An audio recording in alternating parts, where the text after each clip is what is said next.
Okay, so that's a great question. There have been at various times as much as hundreds of thousands of Palestinians who work in Israel, primarily Judea and Samaria, fewer from Gaza. For the most part, they are so thrilled to be working in Israel. We have articles. We actually did a full report on Palestinian workers who work for Israelis, be it in Israelis who live in Judea and Samaria, towns in Judea and Samaria, as well as within Israel. First of all, their average salary is about 3 or 4 times the average Palestinian salary. They praise their workers. They praise the working conditions. In fact, they were quoted in the official newspaper.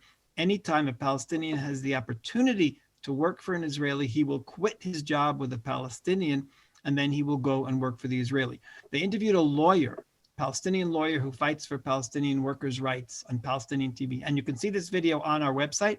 And he said, the Israeli laws for Palestinian workers are great. They are the same as they are for Israeli workers. They get the same minimum wage. They get the same vacation days. In other words, a Jew can take off on the Sabbath and Jewish holidays. A Muslim gets paid vacation on Friday and the Muslim holidays. And it's the same way a Muslim Israeli would get it, a Muslim Palestinian would get it if they're working for Israelis. And then he went and said that, unfortunately, he said it's tragic that most of the Palestinian women only get about half of their salary. Why? Because it's stolen by the Palestinian middleman.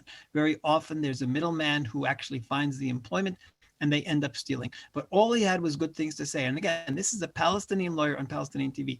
So again, when it comes to workers, the workers who are fortunate enough to work in Israel are thrilled that they're working in Israel. I'm sure that the contact that they have with Israelis changes their opinions. I'm sure of it. Tragically, every once in a while, one of these people turns on the Israelis. It's happened a few times in recent years. Very, very prominent stories. On the other hand, it's very rare. When you think about the fact that there are, like I say, now about probably 80,000 or so working in Israel, and every day they go in and every day they go home. They just want peace. They just want quiet. They just want to work for Israelis and get that salary so that they can feed their families.